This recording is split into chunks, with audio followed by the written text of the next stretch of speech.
Hello everyone, good morning to all of you. तो last time हमने मेरे question number 40 तक क्वेश्चन डिस्कस कर लिए थे। तो आज हमारा क्वेश्चन नंबर 41 है। हम यहाँ से क्या करते हैं, कंटिन्यू करते हैं। यहाँ पे फर्स्ट क्वेश्चन दे रखा है हमारे पास, which internet service uses telephone line to provide a broadband access. यहाँ पे बात की है कि जब हम बात कर लेते हैं टेलीफोन लाइन्स के थ्रू हमें क्या करता है, कोई इंटरनेट प्रोवाइड किया जाता है जिसको हम क्या बोलते हैं, ब्रॉडबैंड एक्सेस बोल देते हैं।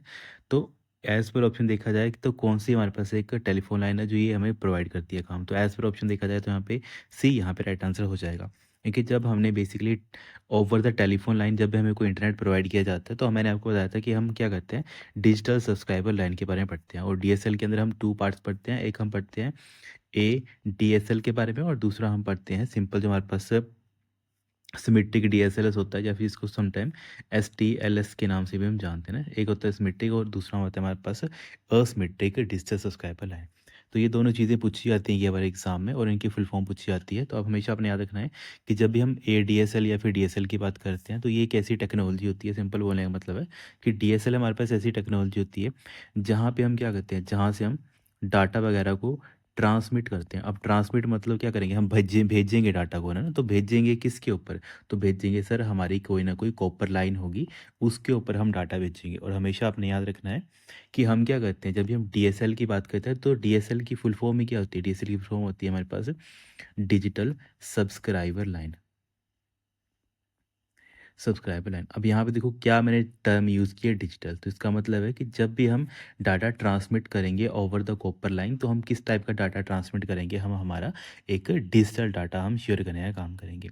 और जो हमारे पास डिजिटल सब्सक्राइबर लाइन होती है ये क्या करती है, ये बेसिकली एक ऐसी टेक्नोलॉजी, या फिर हम ऐसे बोल सकते हैं कि ये हमें ब्रॉडबैंड इंटरनेट प्रोवाइड करती है, या फिर हमें एक्सेस करने का मतलब एक्सेस करने का तरीका है किसके ऊपर, हमारा जो एग्जिस्टिंग टेलीफोन लाइंस होती हैं उनके ऊपर। तो ये हमारे पास कुछ पॉइंट्स आते हैं जो इंपॉर्टेंट बन जाते हैं, एग्जाम में ही पूछे जाते हैं। लाइक जैसे आजकल भी आप अपना घर में जैसे आप होते हैं ना, जैसे कोई भी कंपनी, चाहे जियो है, चाहे एयरटेल है, चाहे बीएसएनएल, आप क्या लगाते हो, आप उनका एक ब्रॉडबैंड लगाते हो ना। तो ब्रॉडबैंड क्या होता है, बेसिकली आपको जो उनका नियरेस्ट सब स्टेशन होता है जहाँ से आपको इंटरनेट मिल सकता है, तो एक डेडिकेटेड आपको लाइन प्रोवाइड करते हैं। और वो डेडिकेटेड लाइन के थ्रू उनके साथ आप क्या कर सकते हो, वो साथ में एक आपको, अगर आप टेलीफोन लेते हो तो आप टेलीफोन के थ्रू भी मतलब कॉल भी कर सकते हो, और साथ ही साथ आप इंटरनेट भी यूज़ कर सकते हो। तो दो चीज़ें कंबाइन होकर पैकेज आपको मिलता है। वो डिपेंड करता है कि आपको टेलीफोन यूज़ करना है कि नहीं करना है। पर हमेशा जो भी एक नया कस्टमर जुड़ता है तो उसका एक टेलीफोन नंबर, मतलब एक क्या होता है, एक यूनिक नंबर उसको दिया जाता है। जैसे हम हमारा मोबाइल रिचार्ज कराते हैं ना, तो वैसे ही जब हमारा ब्रॉडबैंड हम लेते हैं तो ब्रॉडबैंड का भी अपना एक नंबर होता है, यूनिक नंबर होता है। और वही यूनिक नंबर जैसे आप बीएसएनएल का लेते हैं तो बीएसएनएल वाले आपको क्या करते हैं, एक अपना लैंडलाइन नंबर आपको दे देते हैं। तो लैंडलाइन नंबर क्या होता है, वो लैंडलाइन नंबर ऐसा होता है कि अगर आप इस लैंडलाइन नंबर पे रिचार्ज करवाते हैं तो वो रिचार्ज क्या होता है, वो आपका इंटरनेट अलोंग विद कॉलिंग का रिचार्ज चलता है वो।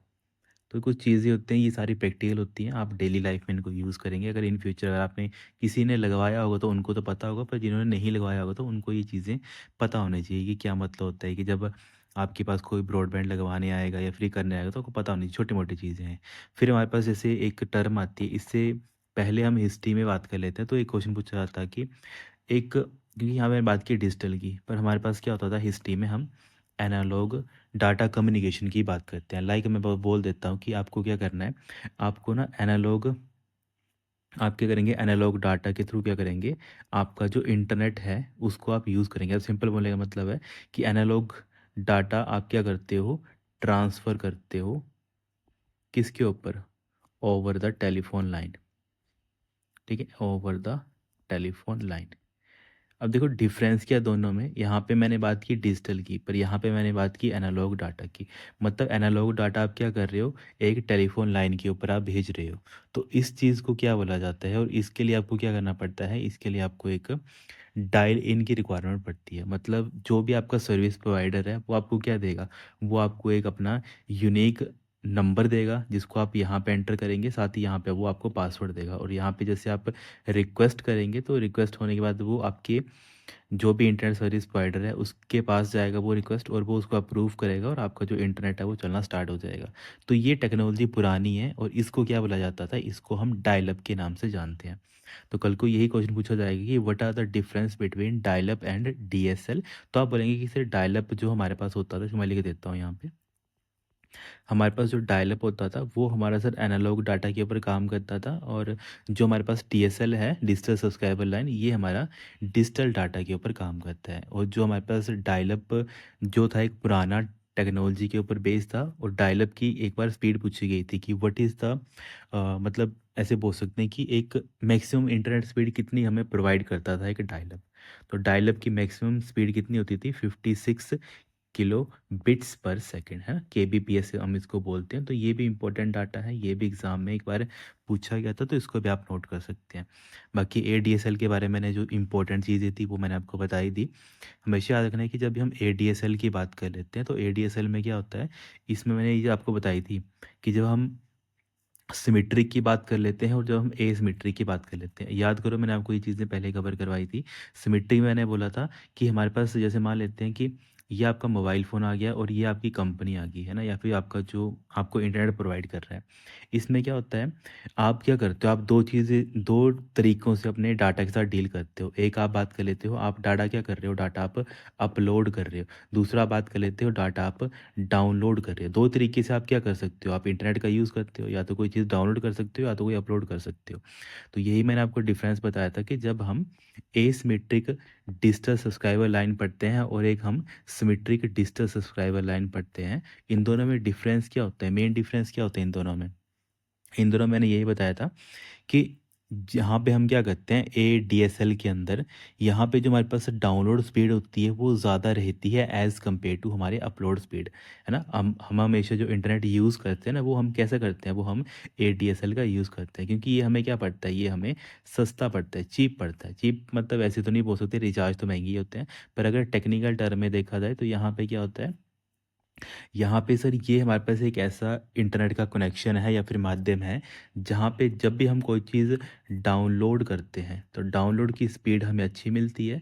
पर जब हम कोई चीज़ अपलोड करते हैं ना, डाउनलोड और अपलोड मुझे बताने की ज़रूरत तो है नहीं कि डाउनलोड करने का मतलब क्या आता है। डाउनलोड क्या है कि आप किसी सर्वर से कोई डाटा अपने कंप्यूटर के ऊपर लेकर आ रहे हो तो इसको डाउनलोड बोलते हैं, और अपलोड का मतलब क्या होता है, आप अपने कंप्यूटर से डाटा सर्वर के ऊपर भेज रहे हो, है ना। तो इसको क्या बुलाता है, अपलोड बुलाता है। तो जो आपका एडीएसएल होता है इसमें डाउनलोड स्पीड अच्छी होती है, पर अपलोड स्पीड इसमें कम होती है।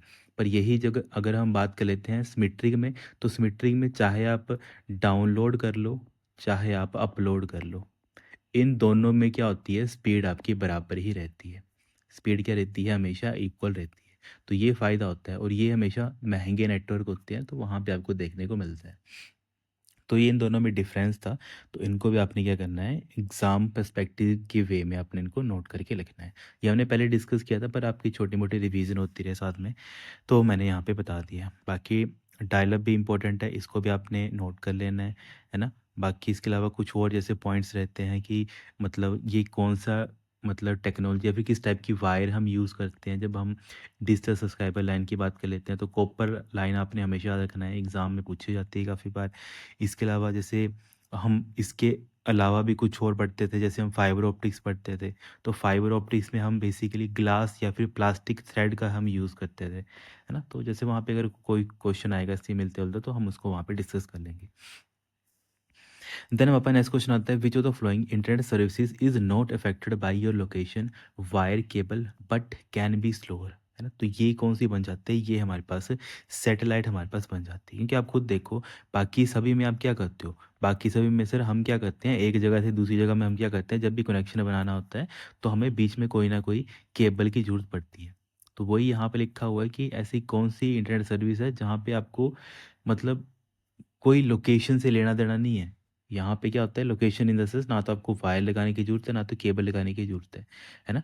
तो ये किस टाइप का हमारे पास नेटवर्क बन जाता है, वो हमारे पास सैटेलाइट बेस्ड कम्युनिकेशन हमारी बन जाती है, फिर सैटेलाइट बेस्ड हमारे पास इंटरनेट बन जाता है, ठीक है? तो यहाँ मतलब कुछ ऐसे एरिया होते हैं जहाँ पे हम केबल वगैरह नहीं पहुँचा सकते, तो उसको जो हमारे पास मान लें हमारी पृथ्वी आ गई तो यहाँ पे एक बाहर कोई सैटेलाइट होगा, इस सैटेलाइट के थ्रू क्या किया जाएगा, इंटरनेट भेजा जाएगा और मतलब रिसीव किया जाएगा और सेंड किया जाएगा with the help of internet. तो इसी को हम क्या बोलते हैं, सैटेलाइट कम्युनिकेशन हम इसको बोल देते हैं। इंपॉर्टेंट है। बाकी एग्ज़ाम में क्वेश्चन ऐसे पूछा जा सकता है कि ऐसी कौन सी नेटवर्क टोपोलॉजी है या फिर ऐसा कौन सा माध्यम है या फिर मीडियम है जो हमें इंटरनेट प्रोवाइड करता है, कहाँ पे, हाईली जो रिमोट एरिया होते हैं, है ना। रिमोट एरिया वो होते हैं जहाँ पे हम इंटरनेट वगैरह या फिर तारे वगैरह इस अच्छे ढंग से मतलब लगा नहीं सकते हैं। लाइक जैसे हम बात कर लेते हैं कुछ हमारे गांव वगैरह हैं हिमालयाज़ में, है ना। तो ऐसे गाँव जहाँ पे, जैसे मैंने एग्ज़ाम्पल जैसे पहले लिया था कि ये मान लेते हैं कि पहाड़ी आ गई है ना, तो पहाड़ी पे आप यहाँ जैसे आपका घर है, तो इतनी लंबी मैं तार एक पहाड़ी से लेके ऐसे पॉसिबल है? आप बोलेंगे सर इतनी लंबी या फिर इतना बड़ा नेटवर्क लगाना ही पॉसिबल नहीं है ना? एक पर्टिकुलर एरिया के ऊपर मतलब एक पहाड़ के ऊपर, तो वहाँ पे क्या किया जाता है ऐसे एरिया के ऊपर जो इंटरनेट है वो प्रोवाइड किया जाता है with the help of satellite communication. तो ये चीज़ इंपॉर्टेंट बन जाती है एग्ज़ाम में, तो ऐसे करके भी आपने इनको नोट कर लेना है, इंपॉर्टेंट है। बाकी इसके अलावा और क्या क्या चीज़ें होती हैं जब भी बात की जाती है सैटेलाइट कम्युनिकेशन की, तो एक क्वेश्चन हमेशा एग्ज़ाम में पूछा जाता है कि जब भी मतलब ऐसे बोला जाता है कि जब एक डाटा पैकेट आप एक पृथ्वी से मतलब जो आपका एग्जिस्टिंग सैटेलाइट है या फिर एक सैटेलाइट से एग्जिस्टिंग बैक आपको रिस्पॉन्स मिलता है, तो उसको हम क्या बोल देते हैं? उसको हम लेटेंसी बोल देते हैं। लाइक जैसे मान लेते हैं ये हमारा अर्थ आ गई, ये हमारे पास एक सैटेलाइट आ गया मान लेते हैं इंडिया का अपना। अब यहाँ पे आप हो, ठीक है, आपके यहाँ पे मतलब आप पहाड़ी पे रहते हो और आपका जो मतलब एरिया है वहाँ पे इंटरनेट नहीं चलता है, वहाँ पे सिर्फ आपको गवर्नमेंट ने सैटेलाइट कम्युनिकेशन प्रोवाइड की है। तो यहाँ पे क्या होगा, आपने आपने क्या किया, आपने कुछ भी अपने दोस्त को भेजना होगा तो वो जाएगा सैटेलाइट के पास, और सैटेलाइट फिर क्या करेगा, जो भी आपके दोस्त से रिस्पॉन्स बैक आएगा या फिर कुछ भी चीज़ आएगी कि आपका जो इन्फॉर्मेशन है वो सेंड होगी है, तो ये जो टाइम लगता है कि आपने कुछ भेजा उसके बिहाफ पे आपको कुछ रिस्पॉन्स बैक मिला, इस टाइम को बोला जाता है लेटेंसी। और ये पता नहीं कितनी बार एग्जाम में पूछी जाती है और बच्चे काफ़ी कंफ्यूज होते हैं कि लेटेंसी का मतलब क्या होता है। तो लेटेंसी आप ऐसे समझ सकते हैं कि जब आप रियल टाइम अपनी एप्लीकेशंस यूज़ करते हैं तो उसमें कितना मतलब मिली सेकंड्स में आपको रिस्पॉन्स बैक मिलता है। जैसे कई बच्चे पबजी वगैरह खेलते थे पहले, तो वो बोलते हैं ना कि हमारा पिंग बड़ा हाई जा रहा है, ये जा रहा है। तो उनको क्या चाहिए होता है, पिंग उनको कम चाहिए होता है ना। क्यों चाहिए होता है? क्योंकि जितना फास्टली आपका कम्युनिकेशन होगा उतना ही जो आपकी गेम है वो स्मूथ चलेगी, है ना। तो पिंग हाई करना जो बच्चे बोलते रहते थे, तो ये मतलब होता है उसका कि आपका जो इंटरनेट है वो आपको फास्ट चाहिए होता है। देन हमारे पास नेक्स्ट क्वेश्चन आता है, question number 43, which internet service allows users to remote log in to another computer. तो रिमोट लॉग इन के लिए हम किसका यूज़ करते हैं? तो इसके लिए हमें पता है हम टेलनेट का यूज़ करते हैं ना। टेलनेट इज़ अ प्रोटोकॉल जिसको समटाइम हम क्या बोलते हैं, इसको हम टेलीटाइप नेटवर्क के नाम से जानते हैं। ये भी मैंने आपको बताया होता है, telnet is a teletype network. Exam में पता नहीं कितनी बार पूछा गया है, हमेशा याद रखना है कि जो हमारे पास टेलनेट है ये हम कहाँ पे यूज़ करते हैं या फिर किस मतलब लेयर का ये प्रोटोकॉल है। तो वैसे बोल सकते हैं कि sir it is an application layer protocol. जब हम ओएसआई मॉडल पढ़ते हैं तो वहाँ पे हमें लेयर पढ़ते हैं एक एप्लीकेशन लेयर। तो एप्लीकेशन लेयर प्रोटोकॉल होता है जिसके थ्रू हम क्या करते हैं, हम इंटरनेट का यूज़ करते हैं या फिर हम लोकल एरिया नेटवर्क जो भी आपका नेटवर्क हम उसका यूज़ करते हैं। और इसके थ्रू हम क्या करते हैं, टेक्स्ट बेस्ड कम्युनिकेशन करते हैं। हमेशा याद रखना है इसके थ्रू हम क्या करते हैं, टेक्स्ट बेस्ड कम्युनिकेशन हम कर सकते हैं। ओके, ये इंपॉर्टेंट है हमारे पास, ये एग्जाम में एक बार पूछा गया था कि टैलेंट के थ्रू आप कैसे कम्युनिकेशन कर सकते हैं, तो आप बोलेंगे कि सर हम टेक्स्ट बेस्ड कम्युनिकेशन हम यहाँ पे कर सकते हैं। इंपॉर्टेंट है ये भी। बाकी इसके अलावा और क्या क्या चीज़ें हैं जो हम बात कर लेते हैं एग्ज़ाम में पूछी जा सकती हैं। लाइक जैसे मैं बात कर लेता हूँ कि what is the port number of telnet, जो बेसिक बेसिक चीज़ें हैं जो आपको पता होनी चाहिए कि जब भी हम टेलनेट के थ्रू हमारी कम्युनिकेशन करते हैं तो टेलनेट का पोर्ट नंबर क्या होता है। तो टेलनेट का पोर्ट नंबर हमारा बाय डिफ़ॉल्ट कितना होता है, हमारा 23 होता है। पर अगर मैं बात कर लेता हूँ कि एक हमारे पास आता है, वही चीज़ मैं बात कर लेता हूँ, एक हमारा अनसिक्योर्ड या फिर हमारा जो बाय डिफ़ॉल्ट ये पोर्ट नंबर कौन सा आता है, वो हमारे पास 23 आता है। किसकी बात कर रहा हूँ मैं, टेलनेट की बात कर रहा हूँ, ठीक है। अब यही चीज़ मैं बोल देता हूँ कि आपके पास क्या है, एक सिक्योर्ड एक पोर्ट है ना। सिक्योर्ड पोर्ट में क्या होगा सर, उसमें हम एक SSH हमारा प्रोटोकॉल है, हम उसको यूज़ करेंगे, है ना। सिंपल जो मैंने आपको बताया था, हम SSH मतलब प्रोटोकॉल का यूज़ करते हैं। तो इसमें क्या होता है, हम जब सिक्योर्ड टेलनेट का यूज़ करते हैं तो सिक्योर्ड टेलनेट का पोर्ट आपका चेंज हो जाता है, तब वो 22 के ऊपर वर्क करता है। तो दोनों आपको पता होना चाहिए, अनसिक्योर या फिर बाय डिफ़ॉल्ट पूछा जाएगा तो आप बोलेंगे कि sir 23 is the right answer. पर अगर सिक्योर टेलनेट के बारे में पूछा जाएगा तो आप बोलेंगे कि sir we use port number 22 for this purpose. Okay, important है तो काइंडली आपने इनको कॉपी पे नोट कर लेना है। देन हमारे पास नेक्स्ट क्वेश्चन दे रखा है यहाँ पे, इन MS Excel 2019 the given chart is an example. देखो ये किसका एग्जाम्पल है, तो ये हमें पता है सर ये एक पाई चार्ट का एग्जाम्पल है है ना। पाई चार्ट में क्या होता है, हर एक जो चीज़ होती है उसको हम क्या करते हैं, in the form of slices हम क्या करते हैं, डिवाइड करते हैं, है ना। जैसे यहाँ पे दे रखा है कि यहाँ पे कुछ चीज़ें दे रखी हैं, किसी चीज़ का नाम दे रखा है अलग अलग करके। तो ये क्या है, ओवरऑल हमारे पास क्या है, 360 डिग्री है। पर 360 डिग्री मतलब 360%। 360 डिग्री को हम क्या बोलते हैं, इसको हम 100% बोलते हैं। तो 100% में हमने क्या किया है, इन सभी चीज़ों को कुछ कुछ हिस्सों में तोड़ लिया। मान लेते हैं ये 10% है, ये भी 10% है, ये भी 10% है, ये भी 10% है। ठीक है, तो मान लेते हैं ये हमारे पास 20% आ गया, है ना। और ये भी हमारे पास कितना आ गया, मान लेते हैं 25% ये आ गया, है ना। और ये मान लेते हैं ये हमारे पास 15% ये आ गया। तो ऐसे करके कुछ ऐसे समझ लो कि ये डिवीजन है। तो ओवरऑल टोटल कितना होगा, टोटल ये हमारा 100% होगा। 100% में हमने कितने कितने हिस्से किस किस पर्पज़ के लिए यूज़ किए, या फिर किस किस चीज़ को डिनोट करने के लिए हमने यूज़ किए हैं, वो हमें पाई चार्ट बताने का काम करता है। तो यहाँ पे क्या बन जाएगा आपका, फर्स्ट ही यहाँ पे राइट आंसर बन जाएगा। इंपॉर्टेंट है। बाकी देखो, पूछा जाता है कि ऐसा कौन सा, जैसे पाई चार्ट का चलो आपको लगे कि ये बताइए, यहाँ पे हम क्या करते हैं, जो हमारे पास हर एक जो पोर्शन होता है, या फिर हर एक जो आर्क होती है, या फिर हर एक जो स्लाइस होता है, वो क्या करता है, वो हमें टोटल में से कितने पोर्शन हमने इस चीज़ को दिया है, वो हमें बताने का काम करता है ना।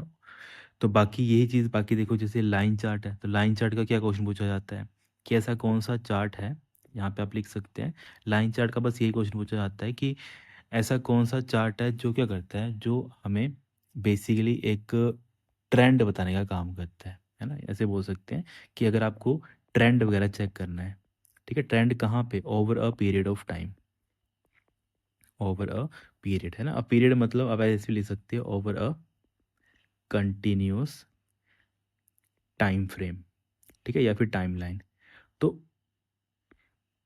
इस टाइप के जो डाटा होता है उसको चेक करने के लिए सबसे अच्छा कौन सा रहता है हमारे पास, है लाइन चार्ट हमें देखने को मिल जाता है। इंपॉर्टेंट है, नोट कर सकते हैं। बाकी इसके अलावा हमारे पास लाइन चार्ट के अलावा एक कॉलम चार्ट जैसे यहाँ पे दे रखा है।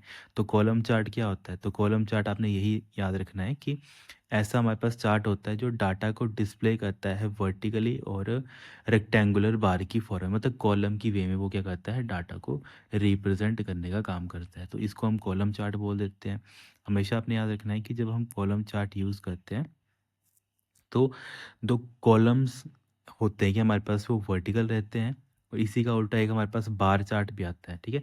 कॉलम हमारा चार्ट कुछ आपको ऐसे देखने को मिलेगा, और अगर आपने कभी बार चार्ट देखा होगा तो बार चार्ट आपको कुछ ऐसे देखने को मिलेगा, ठीक है। तो ये डिफरेंस होता है, कॉलम चार्ट आपको ऐसे देखने को मिलेगा और बार चार्ट आपको कुछ ऐसे देखने को मिलेगा। काम दोनों का सेम ही होता है ना।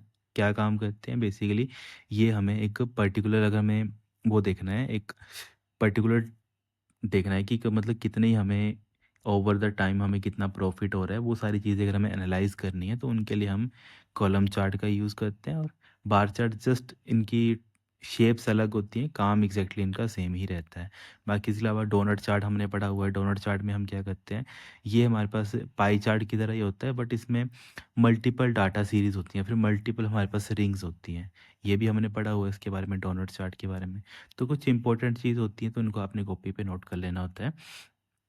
फिर हमारे पास जो नेक्स्ट क्वेश्चन आता है, you can use fill in the blank when, ठीक है। फर्स्ट ले रखा है यहाँ पे option, you want to show number of portions of a whole that is the number of equal 100%, each portion is divided into slices, ठीक है। तो यहाँ पे क्या बन जाएगा आपका राइट आंसर, यहाँ पे आपका पाई चार्ट यहाँ पे राइट आंसर बन जाएगा। देखो पाई चार्ट की ये डेफिनेशन है कि अगर आपको क्या करना है, अगर आपको मतलब क्या करना है, वही चीज़ मैंने आपको बताई, ये आपका क्या है, ये आपका पूरा 100% है।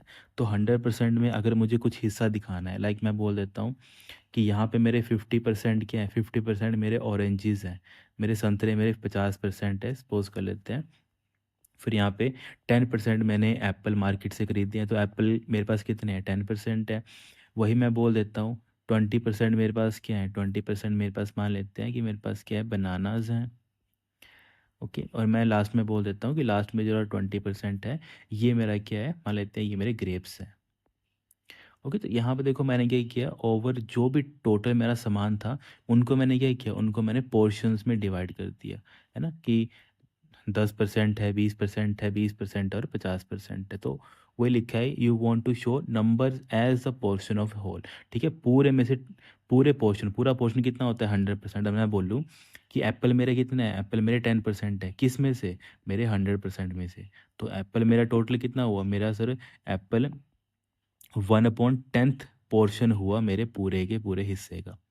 तो ऐसे करके भी एग्जामिनर पूछ सकता है, तो ये भी आपको पता होना चाहिए, छोटे छोटे पॉइंट हैं। ओके, फिर हम नेक्स्ट क्वेश्चन पे चलते हैं। क्वेश्चन नंबर हमारे पास 46 यहाँ पे दे रखा है। ठीक है, the keyboard shortcut is used in M S Excel 2019 to under, देखो अंडरलाइन करने के लिए हम किसका यूज़ करते हैं, तो अंडरलाइन करने के लिए हमने, मैं तो आपको बताई थी एक शॉर्टकट कमांड हम किसका यूज़ करते हैं, कंट्रोल+U का हम यूज़ करते हैं। इसके अलावा मैंने आपको बताया था जो इंपॉर्टेंट है, जो काफ़ी बच्चों को पता नहीं होती है, वो मैंने बताया था आपके पास कंट्रोल+4 होती है।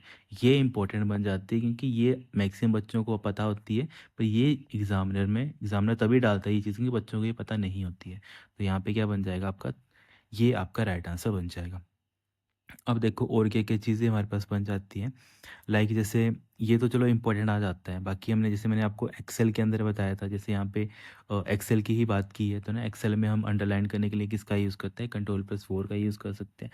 बाकी मैंने कुछ आपको और पॉइंट या फिर कुछ और चीज़ें मैंने आपको बताई थी, लाइक जैसे मैं आपको एक्सेल की बात कर रहा हूँ, है ना, ये सारे हमारे एक्सेल के अंदर, एम एस एक्सेल की मैं बात कर रहा हूँ। कंट्रोल 1 मैंने आपको शॉर्टकट कमांड बताई थी, इसके अलावा मैंने आपको कंट्रोल 2 भी बताई थी, है ना। इसके अलावा मैंने आपको और क्या बताया था, इसके अलावा मैंने आपको कंट्रोल 3 के बारे में बताया हुआ था कि ये इंपॉर्टेंट है, इनको आपने नोट कर लेना। कंट्रोल 4 तो आपको लगी कि पता है, इससे हम क्या करते हैं, अंडरलाइन करने का काम करते हैं।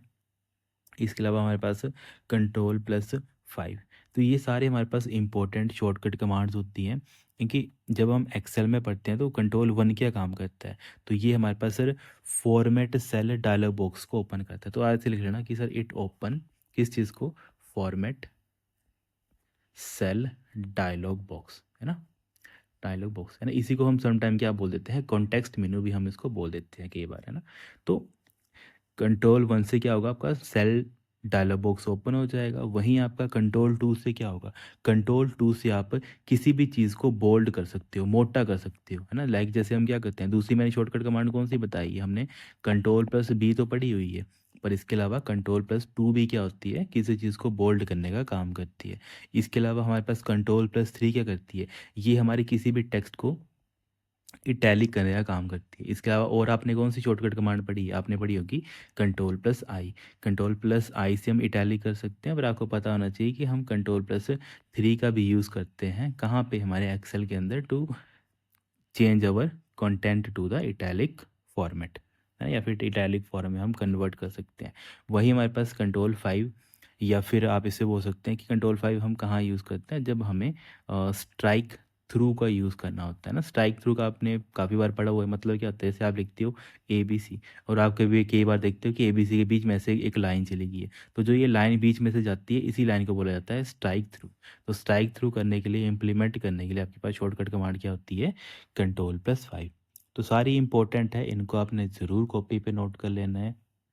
पता नहीं कितनी बार ये एग्ज़ाम में पूछी गई हैं, तो इनको हो सके तो ऐसे ही ना बॉक्स बना के कॉपी पे लिख लेना है, इंपॉर्टेंट है। बाकी देखो और क्या क्या चीज़ें इंपॉर्टेंट जो एक्सेल में बार बार पूछी जाती हैं, वो भी साथ में आप रिपीट कर सकते हैं। लाइक जैसे मैंने आपको बताया था कि अगर आपको क्या करना होता है, जैसे हम बात कर लेते हैं रो या फिर कॉलम की, तो मैंने एक चीज़ बताई थी कि अगर आपको मतलब अपने पूरे के पूरे कॉलम को सिलेक्ट करना है, ठीक है, सेलेक्ट अ कॉलम, ठीक है, सिलेक्ट अ कॉलम का मतलब क्या है, जैसे हम मान लेते हैं आपकी एक्सेल की शीट आ गई है ना। अब इस एक्सेल में आपको क्या करना है, आपको ये पूरा का पूरा कॉलम सेलेक्ट करना है, ये वाला पूरा का पूरा कॉलम सेलेक्ट करना है। तो इसके लिए आपके पास शॉर्टकट कमांड क्या होती है, मैंने बताई थी आपको, हम किसका यूज़ करते हैं, हम यूज़ करते हैं कंट्रोल+स्पेस की का, है ना, या फिर स्पेस बार का हम क्या करते हैं, यूज़ करते हैं किस चीज़ के लिए, अगर हमें पूरे के पूरे कॉलम को सिलेक्ट करना होता है। इसके अलावा मैंने आपको बताई थी कि अगर हमें पूरे के पूरे रो को सिलेक्ट करना होता है, ठीक है, रो सेलेक्ट करनी है कौन सी, इंटायर, ठीक है, इंटायर रो सेलेक्ट के लिए, इसके लिए हम किसका यूज़ करते हैं, इसके लिए हम शिफ्ट+स्पेस बार का हम क्या करते हैं, यूज़ करते हैं। ठीक है, शिफ्ट+स्पेस बार क्या करेगा, जैसे मान लेते हैं ये आपका एक्सेल आ गया, तो इस एक्सेल में अगर आपको एक पूरी की पूरी रो सेलेक्ट करनी है, तो उसके लिए आपको शिफ्ट+स्पेस बार का यूज़ करना पड़ेगा। मोस्ट इंपॉर्टेंट कमांड है, इनको तो आपने कॉपी पे लिख के रट लेना है चाहे ना। देन हमारे पास जो नेक्स्ट क्वेश्चन आता है, question number 47, in M X Excel 2019 control alt और माइनस सिंबल, ये क्या होता है, it is a keyboard shortcut. तो किसके लिए हम ये यूज़ करते हैं, तो जब हमें ज़ूम आउट करना होता है तब हम इसका यूज़ करते हैं, इंपॉर्टेंट है। बाकी जैसे मैंने आपको बताया था कि हम क्या करते हैं कि जब हम ज़ूम इन करते हैं, या फिर हम ऐसे बोल सकते हैं कि हम जब ज़ूम करते हैं, तो ज़ूम के लिए हम क्या करते हैं, ज़ूम के लिए हम या फिर ज़ूम इन के लिए हम यूज़ कर लेते हैं control plus alt plus equal to symbol का, है ना, इसका हम यूज़ करते हैं। या फिर इक्वल टू नहीं दे रखा होगा तो वहाँ पे ऐसे बोल सकते हैं कि वहाँ पे प्लस सिंबल होता है, तो हम उसका भी हम समटाइम यूज़ कर लेते हैं। किस चीज़ को करने के लिए, ज़ूम इन करने के लिए। और ज़ूम आउट करने के लिए हम क्या करते हैं, control plus alt plus minus का हम क्या करते हैं, यूज़ करते हैं। एक्चुअल में होता क्या है कि जब आप ये वाला, क्योंकि जब आप कीबोर्ड के ऊपर देखते हो ना यहाँ पे, तो यहाँ पे आपको की देखने को मिलती है इक्वल टू, ठीक है, मतलब प्लस और इक्वल टू आपको देखने को मिलती है साथ में। तो जब आप यहाँ पे एक बार प्रेस करते हो तो वो इक्वल टू यूज़ होता है। तो इक्वल टू क्या करता है, किसी भी एक्सेल की शीट है उसको क्या करता है, जूम इन करने का काम करता है। और जूम आउट करना होता है तो जूम आउट के लिए ये वाली आपकी शॉर्टकट कमांड है। तो काफ़ी बार एग्जाम में पूछी जाती है, इनको काइंडली नोट कर लेना है आपने। बाकी के जैसे मैंने छोटे मोटे क्वेश्चन आपसे पहले ही पूछे गए थे, या फिर पूछे आपसे, बच्चों ने काफ़ी बार कमेंट भी किए हैं कि मैक्सिमम साइज़ कितना होता है किसी एक्सेल का, मिनिमम साइज़ कितना होता है ना। जैसे मैंने बताया था कि एक्सेल और वर्ड के यही काफ़ी क्वेश्चन पूछे जाते हैं। मैक्सिमम साइज़ में ना काफ़ी बार बच्चे कन्फ्यूज़ होते हैं। मैक्सिमम साइज़ किसका, जब हम बात कर लेते हैं एमएस वर्ड की और एमएस एक्सेल की। तो मैंने ये चीज़ आपको समझाई थी कि जब भी वर्ड की बात आती है तो वर्ड में हम 500% तक ज़ूम कर सकते हैं, और एक्सेल में यही हम 400% तक ही मैक्सिमम ज़ूम कर सकते हैं। इम्पोर्टेंट है, इसको भी आप समझ सकते हो और कॉपी पे नोट कर सकते हो। ओके, फिर हमारे पास जो नेक्स्ट क्वेश्चन आता है, यहाँ पे दे रखा है question, read the given steps and answer the question the following. यहाँ पे बात की है, स्टेप नंबर 1 क्या है, divide the given number by the 2। Step 2 दे रखा है, note the remainder, keep the dividing the quotient by 2 and note the remainder till the quotient is 0। Write the noted remainder in the reverse order from top to bottom. ठीक है, यहाँ पे basically बात की है कि आप किसकी बात कर रहे हो। यहाँ पे जब आपने नंबर सिस्टम, मैंने आपको एक कंसेप्ट पढ़ाया था, या फिर अभी भी वो वीडियो मैंने 2-3 दिन पहले ही अपलोड की है नंबर सिस्टम की। अगर आपने वो क्लास देखी है तो आपको पता होगा नंबर सिस्टम की।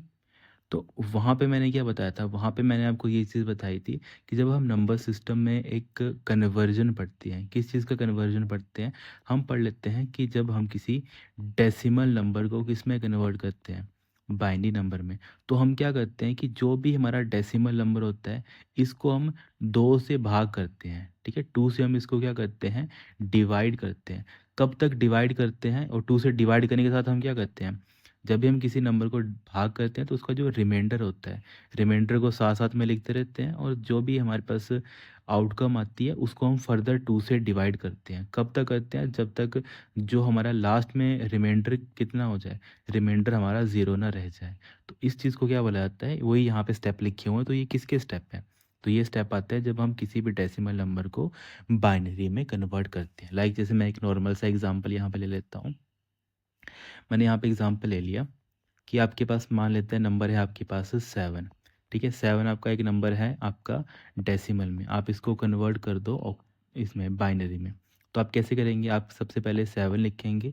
अब इस 7 को आप किससे करेंगे, 2 से डिवाइड करेंगे। वही लिखा है यहाँ पे, divide the given number by 2। तो हमने इसको 2 से डिवाइड किया ना, 2 3 का 6, कितना बच गया, एक यहाँ पे आपके पास शेषफल बच गया या फिर रिमाइंडर बच गया। तो वही लिखा है, नोट द रिमाइंडर। तो हमने क्या किया यहाँ पे, रिमाइंडर को यहाँ पे नोट करके कर लिया, नोट कर दिया इसको। फिर यहाँ पे फर्दर लिखा है, कीप द डिवाइडिंग द जो क्वोशंट है बाई 2। ठीक है, जो भी आपके पास क्वोशंट बचा, क्वोशंट क्या बचा हमारे पास, अभी 3 बचा, तो इसको फिर से 2 से डिवाइड करो, है ना। तो 2 से फिर से डिवाइड करते हैं ना, 2 2 1 का 2, रिमाइंडर कितना बच गया हमारे पास, यहाँ पे 1 बच गया। ठीक है, अब तो चलो यहाँ पे रिमाइंडर 1 बच गया, पर यहाँ पे ये लिखा है, and note the remainder till the quotient is 0। तो क्वोशंट जब तक 0 नहीं हो जाता, तो क्वोशंट देखो, एक को आप 2 से भाग कर ही नहीं सकते हो, तो मतलब यहाँ पे क्वोशंट खत्म ही हो गया एक तरीके से ना। वैसे यहाँ पे तो आना चाहिए था क्वोशंट इज 0, और जब हमारे पास रिमाइंडर अगर 1 आ जाता है तब तक।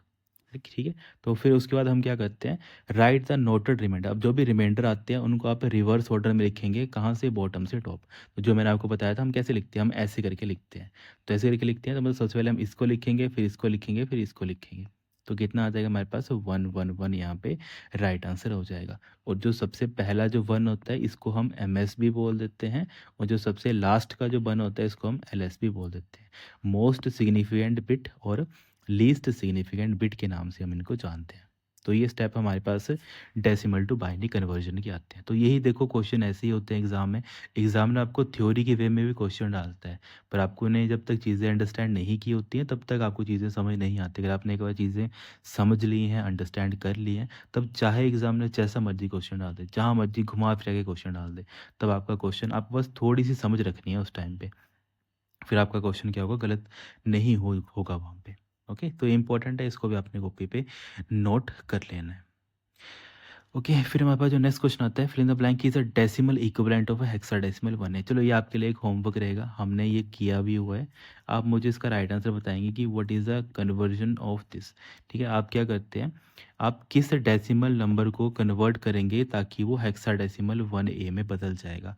मतलब यहाँ पे बोलने का मतलब क्या है कि आपके पास हेक्साडेसिमल नंबर 1A है। ठीक है, इसको जब आप बाइनरी सॉरी डेसिमल में कन्वर्ट करेंगे तो इसका राइट आंसर क्या आएगा। तो क्वेश्चन जस्ट घुमा के पूछा हुआ, घुमा के क्या पूछा हुआ है, उसने बोला है कि ऐसा कौन सा डेसिमल नंबर है जो हेक्साडेसिमल 1A के बराबर होगा। तो क्वेश्चन घुमा के पूछ लिया, पर हम ऐसे भी लिख सकते हैं ना कि 1A अगर हमारे पास हेक्साडेसिमल में है तो इसको जब हम बाइनरी में कन्वर्ट करेंगे तो इसका राइट सॉरी इसको जब हम डेसिमल में कन्वर्ट करेंगे तो इसका राइट आंसर क्या आएगा। ठीक है, तो आप मुझे यहाँ पे बताएंगे कि इनमें से कौन सा होगा जो राइट आंसर होगा, क्योंकि हमने ये मैंने आपको पूरा लेक्चर एक करवाया हुआ है, ये आपका गलत क्वेश्चन नहीं होना चाहिए। फिर हमारे पास नेक्स्ट क्वेश्चन आता है, fill in the blank is an octal equivalent of a hexadecimal 2E। ठीक है, हेक्साडेसिमल, अभी चलो मैं इसको सॉल्व भी कर देता हूँ। यहाँ पे इसने बोला है कि आपका हेक्साडेसिमल नंबर है 2E, इसको आपको बदलना है किस में, आपको ऑक्टल में बदलना है। ठीक है, ऑक्टल में बदलना है। तो दो तरीके होते हैं, पर जस्ट मैंने आपको सबसे बेसिक तरीका बताया था। आप क्या करो, आप जो भी नंबर है आप ऑक्टल बाइनरी सॉरी जो आपका हेक्साडेसिमल नंबर है आप क्या करो, इसको 4 के पेयर में कन्वर्ट कर दो।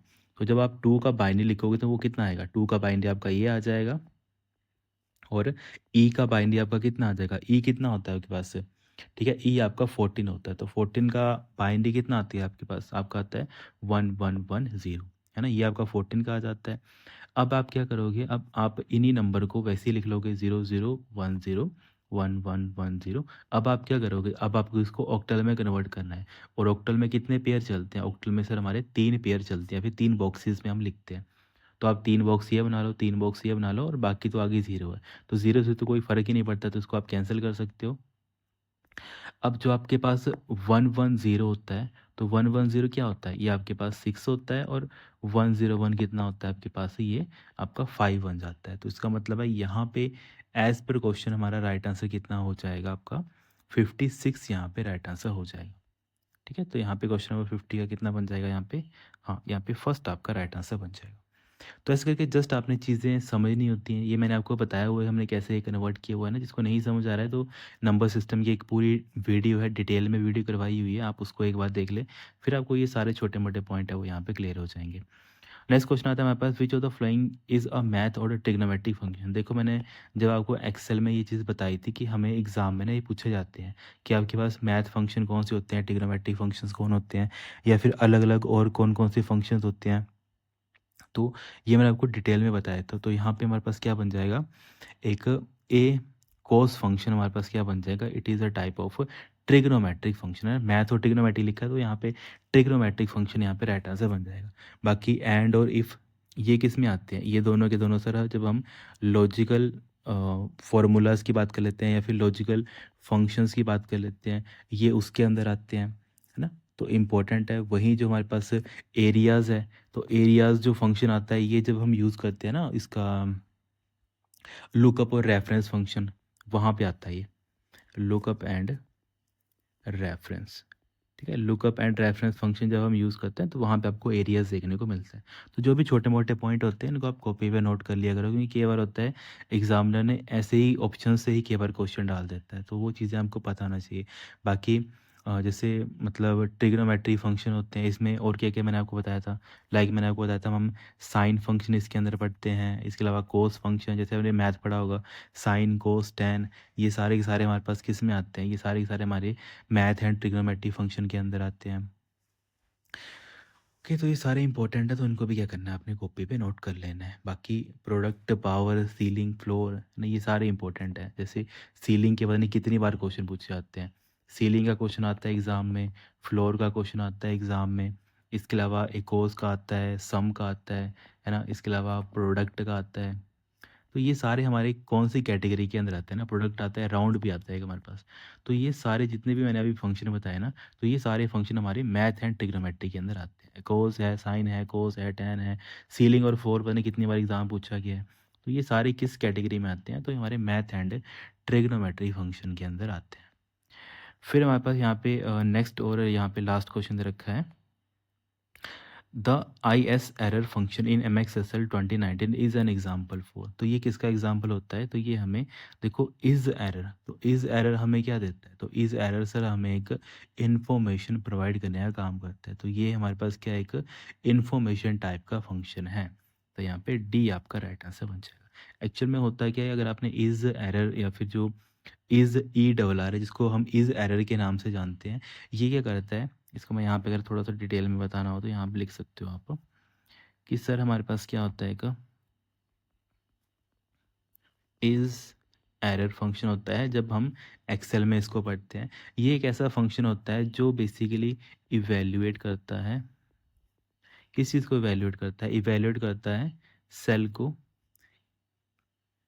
ठीक है, किस चीज़ के लिए इवेल्युएट करता है किसी सेल को, या फिर ऐसे बोल सकते हैं कि सर ये सेल को क्या करता है, ये चेक करता है कि इसमें कोई एरर वैल्यू है कि नहीं है। ठीक है, मतलब check if the given cell contain any error value or not, error value or not. अब देखो एरर वैल्यू कौन कौन सी हो सकती है, लाइक आपने एक्सेल के अंदर कौन कौन से एरर देखे हुए हैं, एरर आपने देखे हुए हैं, लाइक सर हमने क्या, आपने एक हमें बताया था hash tag divided by zero, है ना। डिवाइड बाई ज़ीरो कब होता है, जब आप किसी नंबर को ज़ीरो से भाग करने की ट्राई करते हो। इसके अलावा एरर आपने बताया कि अगर आपकी कोई वैल्यू गलत है तो हैश वैल्यू करके एक हमारे पास एक एरर आ जाता है। इसके अलावा आप जैसे पढ़ लेते हैं रेफरेंस, है ना, एक आपके पास आता है हैश रेफरेंस, कि आप जो रेफरेंस दे रहे हो वो आप गलत रेफरेंस दे रहे हो। तो ये सारे हमारे पास क्या होते हैं, ये हमारे पास एरर्स होते हैं। तो जब हमें क्या करना होता है, किसी पर्टिकुलर सेल में देखना होता है कि उसमें कोई मतलब किस टाइप का एरर है वहाँ पे प्रेजेंट है कि नहीं है, अगर कोई एरर है कि नहीं है उसको चेक करने के लिए हमारे पास एक्सेल के अंदर एक फंक्शन आता है जिसको हम इज़ एरर हम फंक्शन बोल देते हैं। हमेशा रखना है कि इज़ एरर फंक्शन इंपॉर्टेंट इसलिए बन जाता है क्योंकि इससे हमें पता लगता है कि हमारा जो एरर है या फिर जो एरर आ रहा है या फिर वो किसकी वजह से आ रहा है, ये हमें बताने का काम करता है। हमेशा इसने याद रखना है कि ये ना कभी भी जब आप hash tag N A type के जो एरर्स होते हैं ना, मतलब बेसिकली एन ए, तो एन ए एरर नहीं होता है, इसको हम नॉट एप्लीकेबल बोल देते हैं। तो ये इस एरर इसको इग्नोर कर देता है, इसको ये ऐड नहीं करता है, ये इसको इग्नोर करता है क्योंकि ये एरर होता नहीं है ना। एरर हमारे ये होते हैं डिवाइड बाई ज़ीरो, वैल्यू आपने गलत दे दी है या फिर रेफरेंस आपने गलत दे दी है। ओके, तो ये इंपॉर्टेंट है, तो इसको भी आपने क्या करना है, कॉपी पे नोट कर लेना। अब देखो क्वेश्चन क्या क्या बन सकते हैं, इसी में से अगर मुझे आपको क्वेश्चन सेट करना होगा तो मैं और क्या क्वेश्चन सेट कर सकता हूँ, मैं इसमें इज़ एरर या फिर जो ये हमारे पास जो फंक्शंस होते हैं इसमें हमारे पास अलग अलग फंक्शन आते हैं। ऐसे हम इज़ ब्लैंक फंक्शन हम पढ़ लेते हैं, इसके अलावा हम इज़ नंबर फंक्शन होता है वो हम पढ़ लेते हैं एक्सेल के अंदर। तो उसमें क्या क्या क्वेश्चन होते हैं जो पूछे जाते हैं, अगर मैं बात कर लेता हूँ यहाँ पे, जैसे मैंने आपको बोला कि हमारे पास एक फंक्शन आता है इज़ ब्लैंक फंक्शन। तो ये क्या काम करेगा, तो आप बोलेंगे कि सर ये हमारे पास एक ऐसा फंक्शन होता है जो डिटेक्ट करेगा किस चीज़ को, एम्प्टी सेल को। जितने भी हमारे खाली सेल्स होते हैं उनको ये चेक करने का काम करेगा, डिटेक्ट करेगा एम्प्टी सेल, किसके लिए, फॉर डाटा वैलिडेशन। कि हम क्या करते हैं, डाटा को जब वैलिडेट करना होता है ना तो हमें चेक करना पड़ता है कि हमारा जो सेल है वो खाली तो नहीं है। तो उसको चेक करने के लिए हमारे पास एक्सेल के अंदर एक फंक्शन आता है जिसको हम इज़ ब्लैंक फंक्शन बोल देते हैं। इसके अलावा जैसे मैंने अभी आपको बताया था इज़ नंबर करके हमारे पास एक फंक्शन आता है। अब सर इज़ नंबर फंक्शन क्या काम करेगा, तो देखो वही, ये क्या काम करेगा, ये चेक करेगा कि जो हमारे पास पर्टिकुलर वैल्यू है किसी सेल के अंदर, वो नंबर है कि नहीं है। लाइक जैसे मैं एग्जांपल यहाँ पे ले लेता हूँ, ये आपके पास एक्सेल आ गया। अब एक्सेल में ये आपके पास कॉलम आ गए ए बी सी, ये रो आ गया आपके पास 1 2 3। यहाँ पे मान लेते हैं यहाँ पे आपके पास डाटा है कितना, यहाँ पे मान लेते हैं ए डाटा है आपके पास, ए बी डाटा है यहाँ पे आपके पास, ठीक है।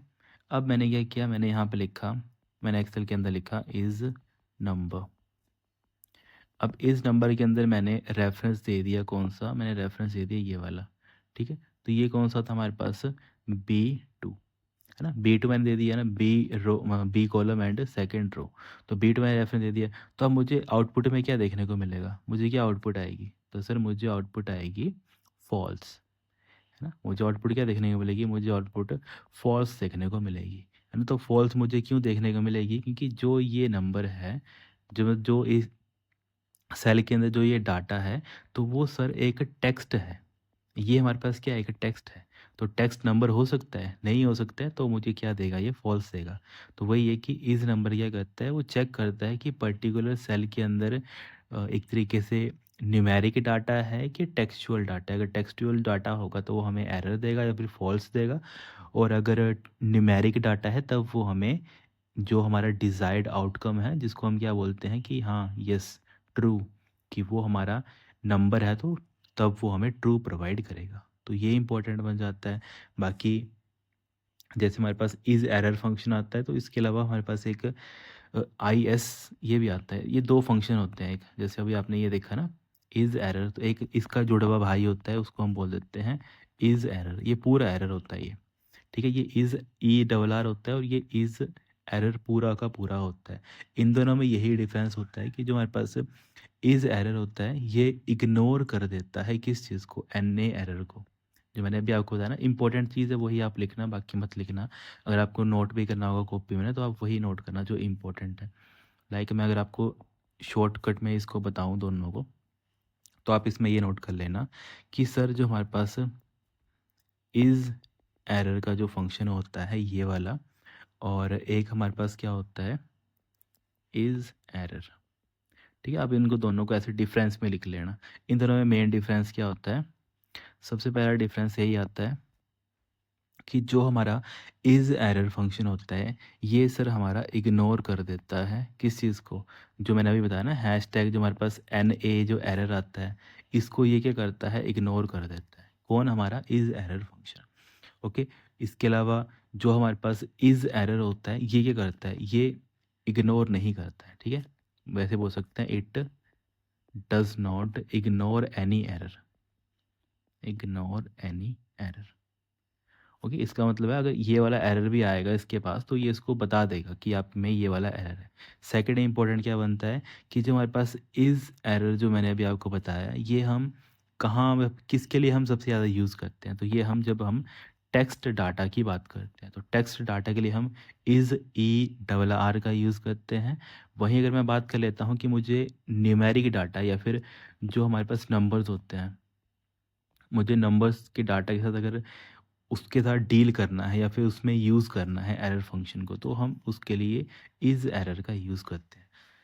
तो ये डिफरेंस होता है दोनों के बीच में, तो काइंडली आपने इनको भी क्या कर लेना है, कॉपी पे नोट कर लेना है। इसके अलावा भी और काफ़ी क्वेश्चंस होते हैं, जैसे इज़ लॉजिकल है ना, इज़ इवन नंबर है, इज़ ऑड नंबर है ना। इवन ऑड तो मैंने आपको पहले पीएचपी में भी करवाया हुआ है, कि जैसे हम देख लेते हैं इज़ इवन। तो इज़ इवन क्या करेगा, ये बताएगा कि हमारा जो नंबर है, किसी भी सेल के अंदर कोई नंबर है हमारा, जैसे मान लेते हैं ये हमारा सेल आ गया, एक्सेल आ गया। अब इस एक्सेल के अंदर मान लेता है ये 2 है, यहाँ पे 3 है, यहाँ पे 5 है, यहाँ पे 9 है, यहाँ पे 8 है, यहाँ पे 3 है, ऐसे करके। अब मैंने बोला कि इज़ इवन। अब इज़ इवन के अंदर मैंने डाल दिया, मान लेते हैं A B C D, और यहाँ पे 1 2 एंड 3। अब मैंने बोल दिया कि यहाँ पे इज़ इवन B2, तो इसका आउटपुट में क्या आएगा, अब आप मुझे खुद बताओ B2 कहाँ पे है, तो सर B2 हमारा ये रहा, ठीक है। एक सेकेंड, इसको मैं थोड़ा छोटा ले लेता हूँ। B2 सर हमारा ये रहा, है ना। अब आप मुझे क्या बताओ, B2 में इवन नंबर है कि ऑड नंबर है, तो सर इवन नंबर ही है ना, जिसको आप सम संख्याएं बोलते हैं। जो हिंदी वाले बच्चे हैं वो इसको क्या बोलते हैं, इसको सम संख्याएं बोलते हैं, है ना। एक सम बोलते हो और एक आप क्या बोलते हो, है ना, विषम संख्याएं। तो सम संख्याओं को हम क्या बोलते हैं, इवन नंबर बोल देते हैं। तो ये देखो 2 क्या है, 2 आपका सम संख्या है या फिर आपकी इवन नंबर है, तो इसका राइट आंसर कितना आ जाएगा, ट्रू यहाँ पे राइट आंसर बन जाएगा। और यही चीज़ अगर मैं किसी और जगह पे यूज़ कर लेता हूँ, मान लेते हैं मैं B3 के ऊपर यूज़ कर लेता हूँ, is equal two is even. अब यहाँ पे मैंने क्या कर दिया, B3 यहाँ पे कर दिया, तो मुझे यहाँ पे क्या रिजल्ट आएगा, मुझे यहाँ पे फॉल्स रिजल्ट देखने को मिलेगा, क्योंकि यहाँ पे ये क्या, ये इवन नंबर नहीं है, ये हमारा ऑड नंबर है। ठीक है, तो इज इवन होता है, इसी का एक भाई होता है जिसको हम क्या बोलते हैं, इज ऑड, हम उसको बोल देते हैं। तो जस्ट ऐसे ही काम करता है कि आपको पर्टिकुलर किसी सेल के अंदर चेक करना है कि वो नंबर इवन है कि ऑड है, वो हमें ये सारी चीज़ें बताने का काम करता है। इंपॉर्टेंट है, इनको क्या करना है, आपने कॉपी पे नोट करके लिख लेना है। ये सारे जितने मैंने अभी आपको बताया ना, ये सारे हमारे इन्फॉर्मेशन कैटेगरी के अंदर आते हैं। लिख सकते हो, उसको भी ऐसे नोट करना होगा, जो मैंने आपको समझाया ना अभी, कि चाहे हमारा इज़ ब्लैंक है, चाहे सर हमारा इज़ नंबर है, चाहे सर हमारा, देखो किसी के आगे अगर आगे इज़ लगा होगा ना, तो मतलब वो इन्फॉर्मेशन कैटेगरी से बिलोंग करता है। बस ये मुझे आपको बताना था। तो इज़ चाहे वो आपका टेक्स्ट दे रखा है फंक्शन, चाहे वो आपका टाइप फंक्शन दे रखा है ना। इसके अलावा एक आता है हमारे पास हाँ, जैसे हमने वो पढ़ा इज़ एरर, ठीक है, इज़ ई डबल आर, और हमारे पास इज़ एरर, ये सारे हो गए, है ना। इसके अलावा जैसे हमारे पास एक लॉजिकल बचता है, इज़ लॉजिकल, ठीक है। इसके अलावा भी बहुत सारे होते हैं, पर ये हमारे पास कुछ इंपॉर्टेंट आते हैं। तो इसके अलावा जैसे इज़ एरर टाइप, अभी जैसे मैंने आपको इज़ इवन बताया, इज़ इवन, है ना। फिर इसके अलावा इज़ ऑड। तो ये सारे के सारे जो भी हैं, ये सारे के सारे कौन सी कैटेगरी से बिलोंग करते हैं, तो ये सर हमारे इंफॉर्मेशन कैटेगरी से बिलोंग करते हैं। ये मेरा बोलने का मतलब है। और ये सारे इंपॉर्टेंट हैं, आपको पता होना चाहिए, क्योंकि यहीं से एग्जामिनर आपसे क्वेश्चन पूछता है। क्या क्वेश्चन पूछ सकता है, घुमा फिरा के लंबे क्वेश्चन पूछ लेगा, पूछेगा कि बताओ कि ये सारी की सारी कैटेगरीज कौन से आपको कैटेगरी के अंदर देखने को मिलती हैं, या फिर ये सारे फंक्शन आपको कहाँ देखने को मिलते हैं। तो आप बोलेंगे कि ये हमें सर हमें इंफॉर्मेशन कैटेगरी के अंदर देखने को मिल जाते हैं। इंपॉर्टेंट है, इसको आपने क्या करना है, कॉपी पे नोट कर लेना है। ठीक है, तो चलो आज का ये हमारे पास यहाँ पे लास्ट क्वेश्चन था। बाकी जो इसके आगे के हम क्वेश्चन हैं वो हम नेक्स्ट पार्ट में डिस्कस कर लेंगे। इसके अलावा कोई डाउट है आपके मन में, कोई भी क्वेरी वगैरह रहती है, तो काइंडली आप कमेंट करके पूछ सकते हो। ओके, हाँ ठीक है students, thank you so much, have a great day.